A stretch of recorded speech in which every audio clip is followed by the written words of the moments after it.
Bharat Japan शिखर सम्मेलन में दोनों ही देशों के बीच रिश्तों को एक नई ऊंचाई मिली। पहली बार भारत और जापान ने रक्षा समझौते को भी आगे बढ़ाया। साथ ही दोनों ही देश मिलकर इंडो पैसिफिक के क्षेत्र में भी काम करते रहेंगे ताकि इंडो पैसिफिक फ्री और फेयर हो और रूल बेस्ड हो। तकरीबन 10 ट्रिलियन येन जापान भारत में निवेश भी करेगा। इसके अलावा रेयर अर्थ मिनरल के साथ साथ एआई और टेक्नोलॉजी के क्षेत्र में भी दोनों ही देशों के राष्ट्राध्यक्षों ने बातचीत की। सबसे अहम कि भारत और जापान न सिर्फ अपने संबंधों को आगे बढ़ा रहे हैं बल्कि क्वाड को लेकर भी चर्चा में ये तय हुआ कि किस तरह से क्वाड इंडो पैसिफिक में काम करेगा। अगर देखा जाए तो पीएम मोदी और साथ ही जापान के प्रधानमंत्री के बीच हुई बातचीत और समझौते के साथ साथ स्टेटमेंट ये साफ जाहिर करता है कि किस तरह से दोनों ही देश आगे अपने एक बड़े ही रूपरेखा को रख रहे हैं जो कि साथ सामरिक और साथ साथ आर्थिक दोनों हितों को साधता है। सावत के साथ Madhurendra Kumar, news state, UP Uttarakhand. TMC पर दावेदारी की लड़ाई अब पश्चिम बंगाल से निकलकर राजधानी दिल्ली तक पहुंच गई है। पश्चिम बंगाल विधानसभा में नेता विपक्ष बने ऋतव्रत बनर्जी के नेतृत्व में 10 संसदीय प्रतिनिधिमंडल ने आज चुनाव आयोग से मुलाकात की। प्रतिनिधिमंडल ने दावा किया कि अब असली टीएमसी वही हैं। ममता बनर्जी और अभिषेक बनर्जी से उन लोगों का कोई वास्ता नहीं है और इसके समर्थन में उन लोगों ने तमाम कागजात सौंपे और ये बताने और समझाने की कोशिश की कि अब 2/3 से ज़्यादा संगठन भी उनके साथ है। पहले ही 2/3 विधायक अलग होकर अपना अलग विधायक दल बना चुके हैं। अब संगठन भी उनके साथ है, लिहाजा अब टीएमसी उनकी है। अब चुनाव चिन्ह उन्हें दिया जाए और पार्टी का जो कोष है उस पर अधिकार दिया जाए, साथ ही पार्टी का नाम भी अब उनका होगा। और उन्होंने कहा कि अब टीएमसी वही लोग हैं क्योंकि 2/3 एक साथ हैं। ममता बनर्जी अगर दावा करती हैं कि टीएमसी उनका है या पार्टी उनके पास है तो ये पूरी तरीके से गलत है। 10 सदस्यीय प्रतिनिधिमंडल ने चुनाव आयोग के सामने अपने सारे कागजात सौंपे और चुनाव आयोग से आग्रह किया कि वो जल्द कागजातों को देख करके फैसला करें और वो अपना निर्णय सुनाएं ताकि वो सही ढंग से पार्टी को आगे संचालित कर सकें। आपको बता दें कि विधानसभा चुनाव होने के बाद टीएमसी में बगावत हुई और 2/3 से ज़्यादा विधायक निकलकर अलग गुट बना लिए और उन्होंने दावा किया और विधानसभा के अंदर अपना विधायक दल बना लिया। तब से ही उन लोगों की दावेदारी है कि अब असल टीएमसी वही लोग हैं, जबकि ममता बनर्जी भी अपना दावा नहीं छोड़ रही हैं। लिहाजा लड़ाई अब ये चुनाव आयोग तक पहुंच गई है। चुनाव आयोग के सामने आज टीएमसी के बागी विधायकों ने पूरे सबूत रखे और कहा कि अब पार्टी उनके साथ है। अब चुनाव आयोग आगे क्या फैसला लेता है वो तो बाद में मालूम चलेगा, लेकिन फिलहाल इन लोगों का कहना है कि इन लोगों ने बगावत परिवारवाद, कॉरपोरेटवाद और भ्रष्टाचार को सामने रख कर किया और अब उससे बाहर ये लोग हैं। लिहाजा अब पश्चिम बंगाल की राजनीति वो अपने हिसाब से करेंगे। सहयोगी सुधीर शर्मा के साथ विकास चंद्र, news state, Uttar Pradesh, Uttarakhand. EPFO एक नई डिजिटल क्रांति लेकर के आने जा रहा है। ये डिजिटल क्रांति क्या है वो सारी डिटेल हम आपको बताएंगे। अभी तक क्या होता था कि जब आप अपने पीएफ का पैसा निकालने के लिए पीएफ दफ्तर जाते थे तो लंबे चक्कर आपको लगाने पड़ते थे। आपका पैसा जो है उसको निकालने के लिए आपको फॉर्म भरना पड़ता था। 1-2 हफ्ते से ज़्यादा का समय लगता था और आपके नाम में कोई गड़बड़ी हो या आपके किसी भी तरह के दस्तावेज में कोई गड़बड़ी हो तो उसके लिए पहले आपको अपना नाम सही करवाना पड़ता था। ये सारी प्रोसेस होती थी। उसके बावजूद लंबा समय लगता था। आपको मेडिकल इमरजेंसी हो, अपने घर में शादी आपको करवानी हो उसके लिए या फिर किसी भी तरह की इमरजेंसी के लिए आपको पीएफ अकाउंट पर निर्भर रहना पड़ता है। लेकिन अक्सर देखा यह गया है कि पीएफ अकाउंट से पैसा निकालना एक टेढ़ी कीट साबित होती थी।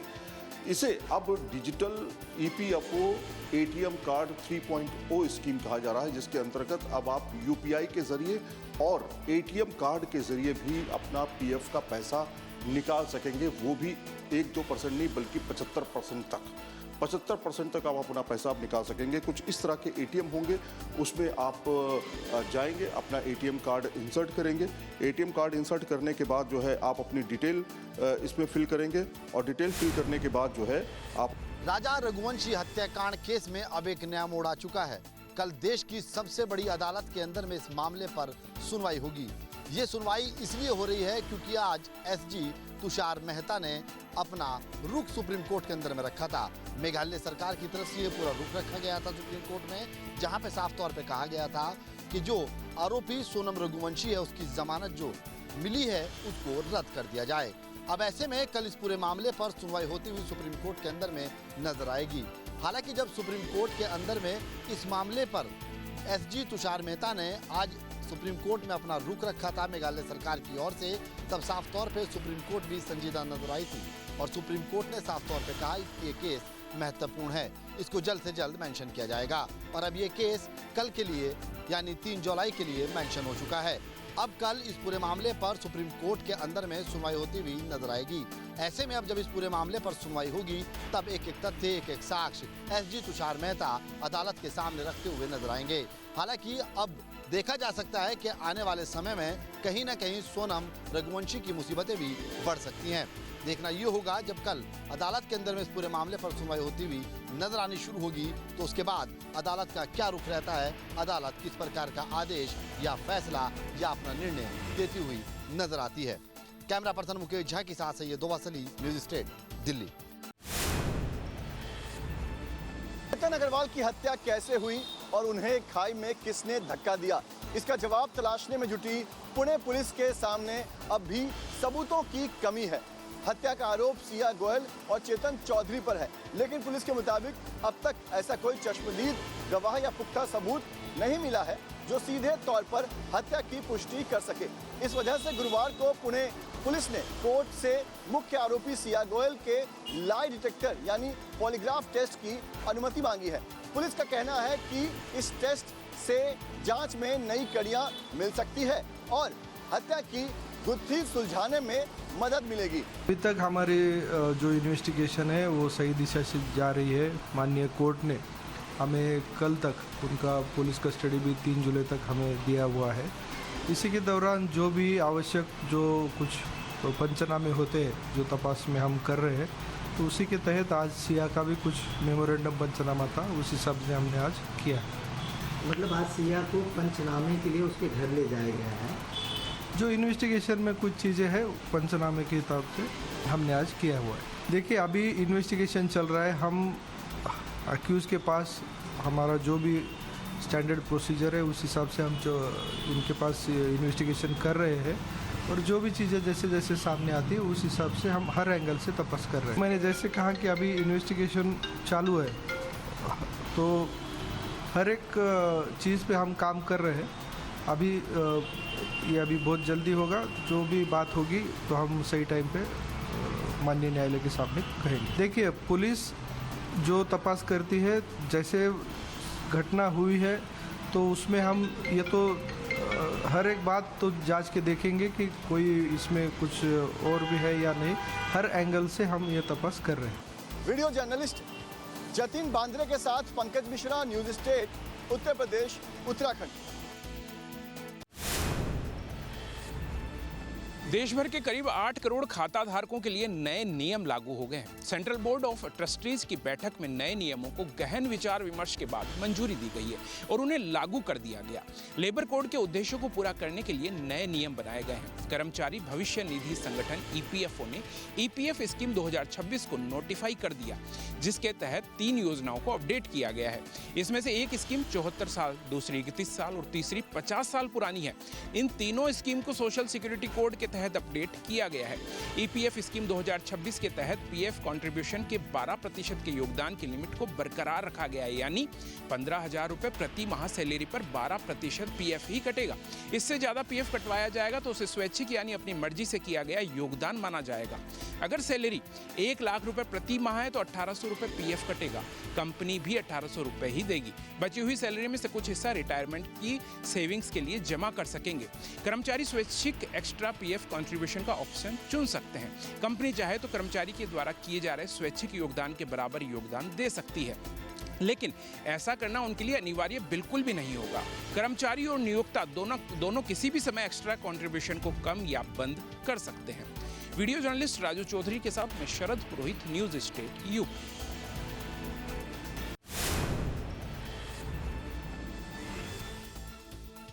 चोरी मामले में जांच के लिए एसआईटी की टीम एक बार फिर से अयोध्या पहुंच चुकी है। हालांकि इस बार इस जांच में एक नई बात निकलकर सामने आ रही है। जानकारी ये है कि एसआईटी न सिर्फ इस दान चोरी की जांच करेगी बल्कि एक ऑडिट भी किया जाएगा और ऑडिट किया जाएगा पिछले 5 सालों में जो चढ़ावा आया है मंदिर को, उसका ऑडिट किया जाएगा कि पिछले 5 सालों में चढ़ावा कितना आया और उन पैसों का क्या कुछ किया गया, उसमें से कितना पैसा बैंक में जमा है, जो चांदी सोने आए वो कितने लॉकर में जमा है। तो कुल मिलाकर कह सकते हैं कि जो जांच चल रही है एसआईटी की, चूँकि धीरे धीरे इस जांच का दायरा आगे बढ़ता जा रहा है, क्योंकि पहले जो जांच बिठाई गई थी यानी कि जो एसआईटी गठित की गई थी वो सिर्फ दान चोरी तक सीमित थी। लेकिन सबसे पहले चूंकि जो प्रारंभिक रिपोर्ट सौंपी गई उसके बाद मुकदमा दर्ज किया गया और कल ही एसआईटी की जो जांच अवधि है वो बढ़ा दी गई 15 जुलाई तक। यानी कि माना जा रहा है कि आने वाले समय में जो जांच का दायरा है और आगे तक जाने वाला है। और ये महत्वपूर्ण है कि ये जो जांच होने जा रही है जिसमें ऑडिट की बात सामने आ रही है कि पिछले 5 सालों का ऑडिट किया जाएगा, कितना चढ़ावा मंदिर को आया है, ये भी अपने आप में काफ़ी महत्वपूर्ण है। वीडियो जर्नलिस्ट दीपक राणा के साथ अविनाश सिंह, न्यूज स्टेट अयोध्या। राम मंदिर दान गबन मामले में अब एक नया मोड़ आ गया है। अधिवक्ता संघ भी इसमें शामिल हो गया है। आज ट्रस्ट के पदाधिकारियों के खिलाफ मुकदमा दर्ज करवाने के लिए वकीलों ने प्रदर्शन किया, सड़क पर उतरे। जिस तरह देखा गया कचहरी गेट से निकलने के बाद पुलिस ने घेराबंदी की, लेकिन कई बैरिकेडिंग तोड़ते हुए अधिवक्ता आगे बढ़े और ट्रस्ट के मुर्दाबाद के नारे लगाते हुए जब देखा गया तो पुलिस ने उन्हें रोकने का बहुत प्रयास किया, लेकिन अधिवक्ता सैकड़ों की संख्या में आगे बढ़ते गए और उन्हें सिविल लाइन पुलिस चौकी के पास रोका गया, जहां पर पुलिस ने उनसे तहरीर ली।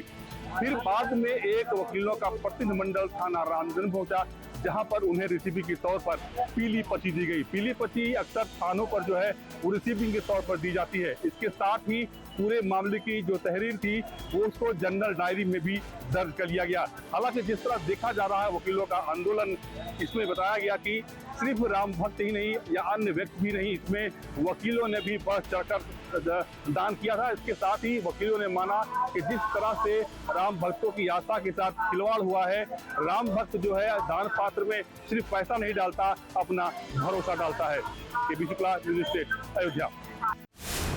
सोशल मीडिया पर आजकल एक वीडियो बहुत तेज़ी के साथ वायरल हो रहा है, जिसके अंदर केमिकल से नकली अंडा बनाते हुए नजर आ रहे हैं लोग। ये वो वीडियो है जो अक्सर पूरी तरह से अभी वायरल हो रहा है।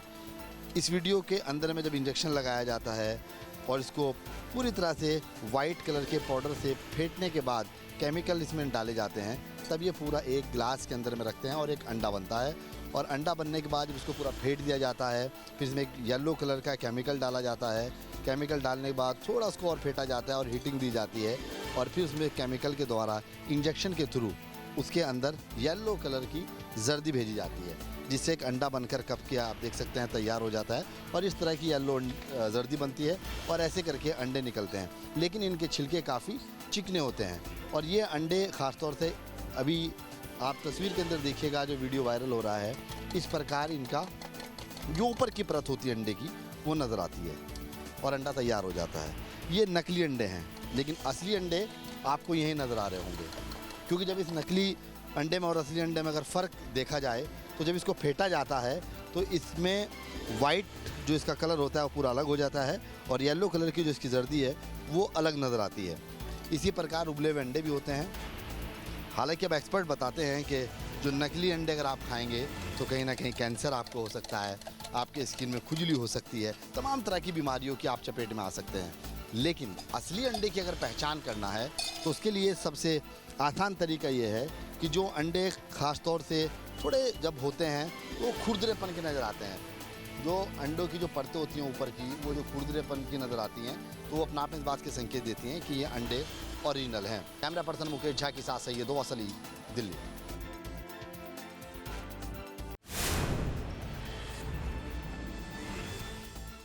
अलग अलग जगहों से वीडियो कुछ सोशल मीडिया पर वायरल हो रही है। उन वीडियो में दावा किया जा रहा है कि ई रिक्शा को एक ऐप के माध्यम से बंद किया जा सकता है और बंद जब कर दिया जाएगा तो आधे घंटे तक वो बंद रहेगा, यानी जो यात्री हैं वो भी परेशान होंगे और ई रिक्शा चलाने वाले लोग भी परेशान होंगे। उसी का रियलिटी चेक करने के लिए हम नोएडा के 12/22 पर मौजूद हैं। ई रिक्शा भी दिखाई देगी और ऐप भी हमने डाउनलोड किया है। मैं इससे सर्च करके आपको दिखाता हूँ कि किस तरीके से ये ऐप काम करता है। जो वीडियो में दावा किया जा रहा है उस वीडियो के मुताबिक सर्चिंग चल रहा है। सर्चिंग के बाद में अगर जो भी इसकी डिवाइस है उस डिवाइस को कनेक्ट करते हैं तो बंद होने की जो चीज़ें हैं वो कई बार हो जाती हैं। अभी तक जो हमने चेक किया है उसके मुताबिक देखो डिवाइस कनेक्ट नहीं हो रही है, पासवर्ड की इसमें मांग की जाती है। फिलहाल एक नाम आया, इसको कनेक्ट करने की कोशिश करेंगे कि किस तरीके से ये जो ऐप है ये काम कर रहा है। अभी सर्चिंग हो गई। आपकी ई रिक्शा ऑन है? हाँ जी ऑन है। यही नाम है आपके ई रिक्शा का? हाँ जी यही नाम है। हाँ। देखिए कनेक्ट करने की कोशिश करेंगे और किस तरीके से ये ऐप काम करता है उसको आपको बताएंगे। ये जानकारी मिली आपको? ई रिक्शा बंद करने की शिकायतें कुछ आ रही हैं? सर अलग अलग रिक्शा का अलग अलग सिस्टम होता है, उसमें डिवाइडर लगा हुआ होता है, वो रिक्शा बंद होता है। और जो किस्ती वाला किस्ती नहीं भरता है उसका बंद होता है। लेकिन हमारा अपना है, हमारे लिए कोई टेंशन नहीं है। जो लोग फाइनेंस करा लेते हैं उनको पकड़ने के लिए लोग इस ऐप का इस्तेमाल। हाँ जी हाँ जी हाँ जी ठीक। तो नोएडा में कोई शिकायत आपको मिली इस तरीके की अभी तक? सर हमारा यहाँ पे कोई शिकायत नहीं है, हमारा इसमें तो फ्री चल रहा है। नए ई रिक्शाओं में इस तरीके की जो टेक्नोलॉजी है ऐप बेस्ड वो आ रही है, जो जानकारी शुरुआती तौर पर मिली है। लेकिन फिलहाल जिस तरीके के दावे सोशल मीडिया पर किए जा रहे हैं कि कोई भी अनजान व्यक्ति किसी के ई रिक्शा को बंद कर सकता है, वो हमारे रियलिटी चेक में होता हुआ दिखाई नहीं दिया और पासवर्ड की मांग सीधे तौर पर जो ऐप है वो करता हुआ नजर आया है। वीडियो जर्नलिस्ट यश शर्मा के साथ अमित चौधरी, न्यूज स्टेट नोएडा। बाबा बर्फानी की यात्रा आज से शुरू। मनोज सिन्हा है, उन्होंने यहाँ पर हरी झंडी जो है वो यहाँ पर दिखा दी है और अब ये जो पहली गाड़ी है जत्थे की ये यहाँ से निकल रही है। साफ तौर पर ये जो यात्री हैं ये पहले जत्थे में यहाँ पर शामिल जो है वो यहाँ पर होंगे और ये आज जो है वो बालटाल और पहलगाम यहाँ पर पहुँच जाएंगे और बालटाल और पहलगाम पहुँचने के बाद कल ये जो है वो यात्रा करेंगे और बाबा बर्फानी के दर्शन करेंगे। आप तस्वीरों में देख सकते हैं बाबा के भक्त जो है वो यहाँ पर साफ तौर पर नजर आ रहे हैं। क्या बोलना चाहेंगे? तो आप देख सकते हैं ये बाबा बर्फानी के भक्त हैं जो यहाँ पर पहला जत्था जो है उसमें शामिल हो रहे हैं। उत्साह आप देख सकते हैं, उमंग देख सकते हैं। 2026 की ये जो यात्रा है इसके लिए यहाँ पर प्रशासन ने सभी इंतजाम जो है वो यहाँ पे कर लिए हैं। यहाँ पर जो यात्री आ रहे हैं उनका रहना, खाने पीने का इंतजाम और सभी दूसरे इंतजाम किए गए हैं और साथ ही साथ सुरक्षा के पुख्ता इंतजाम जो है वो यहाँ पर नजर आ रहे हैं। सीआरपीएफ जो है वो इस यहाँ पर जो एक कन्वॉय है इसको यहाँ पर एक तरह से सिक्योरिटी उसको देने वाली है और जो 300 किलोमीटर का स्ट्रेच है उसमें ये यहाँ पर यात्रा जो है उसको पूरी सिक्योरिटी जो है वो यहाँ पर दी जाएगी। ऐसे में साफ तौर पर बाबा बर्फानी की यात्रा का इंतजार देश भर के जो लोग हैं वो पूरे साल करते हैं और आज एक तरह से बाबा बर्फानी की यात्रा का आगाज हो गया है और पहला जत्था कश्मीर के लिए यहाँ से रवाना हो गया है। पहला बैच है वो फाइनली पहलगाम इन्होंने बेस कैंप में पहुंच गया है। यह विजुअल में देख सकते हो किस तरीके से यहाँ पे जो श्रद्धालु हैं वो यहाँ पे पहुंच गए हैं और काफी ज्यादा खुश नजर आ रहे हैं। यहाँ के लोगों ने इनको किस तरीके से स्वागत किया गया है वो भी आप विजुअल में देख सकते हो। वो सिक्योरिटी के कड़े बंदोबस्त यहाँ पे देखने को मिल रहे हैं। लोगों के साथ भी बात करेंगे। आप कहाँ से? कैसा लग रहा है? अच्छा लग रहा है। आप बताएं आपको कैसा लग रहा है? अरेंजमेंट कैसे?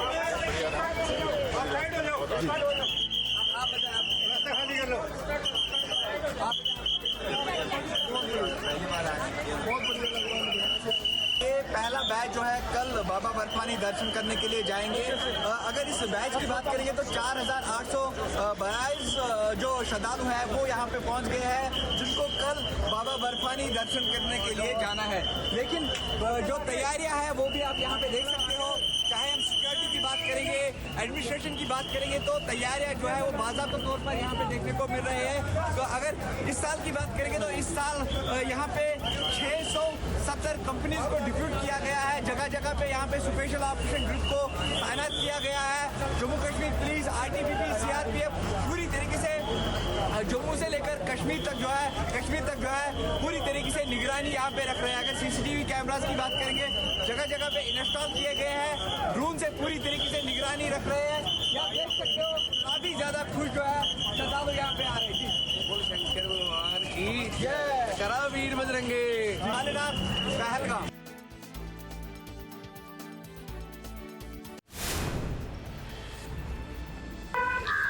चारधाम यात्रा के बीच रुद्रप्रयाग में बद्रीनाथ हाईवे पर स्थित डेंजर पॉइंट सिरोबगर एक बार फिर से सक्रिय हो गया है, जिससे चारधाम यात्रा पर आने वाले श्रद्धालुओं के साथ साथ रुद्रप्रयाग चमोली की ओर जाने वाले राहगीरों की मुश्किलें बढ़ी हुई हैं। बीती रात को हुई भारी बारिश से भारी मात्रा में मलबा पत्थर आने से बद्रीनाथ हाईवे घंटों बंद पड़ा रहा, जिससे वहां जाम की स्थिति बन रही है। हालांकि एनएच विभाग ने मौके पर पहुंचकर जेसीबी की मदद से मलबे को साफ किया और यातायात व्यवस्था को सुचारू किया और यात्रियों को गंतव्य के लिए रवाना किया। वहीं दूसरी ओर मानसूनी सीजन को देखते हुए प्रशासन पूरी तरह से अलर्ट मोड पर आ गया है।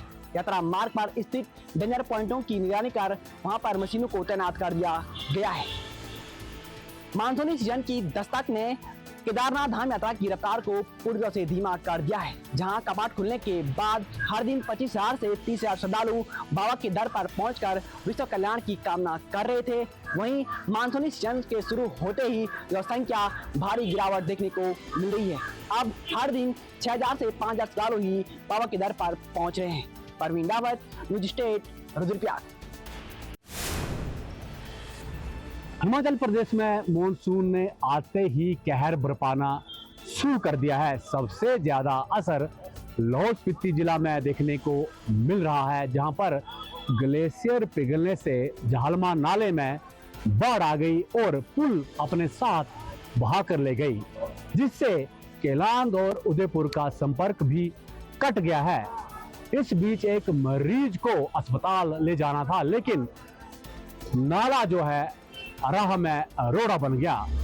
जेसीबी की मदद से मरीज को अस्पताल पहुंचाया गया और एम्बुलेंस नाला पार नहीं कर पाई। फिलहाल मरीज की हालत स्थिर है, लेकिन जाहलमा नाला अभी भी लोगों के लिए परेशानी का सबब बना हुआ है, क्योंकि अभी भी लगातार बाढ़ से नाले में बड़े बड़े पत्थर आ रहे हैं और बीआरओ उसको ठीक करने में जुटा हुआ है। हिमाचल प्रदेश से करमचंद। कर्नाटक की राजधानी बेंगलुरु से एक बड़ी खबर सामने आ रही है, जहां पर गुरुवार की सुबह बेंगलुरु के साउथ तालुका के मादा पटना इलाके में पत्थर की खदान में विशालकाय चट्टान ढहने की वजह से बिहार से काम करने वाले 8 मजदूरों की मलबों में दबने से मौत हो गई और कई मजदूर घायल हो गए। पुलिस से मिली जानकारी के अनुसार यह घटना तब हुई जब सभी मजदूर साइट पर पत्थर तोड़ने और खुदाई का काम कर रहे थे। वहां के एक मजदूर ने बताया कि साइट पर करीब 18 मजदूर काम कर रहे थे, तभी अचानक 40 फीट ऊंचाई से एक विशालकाय चट्टान मजदूरों के ऊपर आ गिरी, जिसकी वजह से मजदूरों की मौत हो गई। मृतक मजदूर दिहाड़ी मजदूरी का काम करते थे और साइट पर स्टोन क्रशर का काम करते थे। वीडियो जर्नलिस्ट सिद्धेश के साथ Ram Kumar Gupta, news state, Uttar Pradesh, Uttarakhand.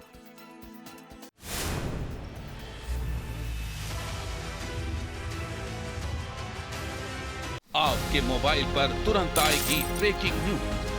Screen पर सबसे पहले दिखेगी बड़ी खबर। देश दुनिया की हर खबर एक जगह। अब आपके मोबाइल पर तुरंत फटाफट इंस्टॉल कीजिए न्यूज नेशन ऐप और रखिए खुद को अपडेट।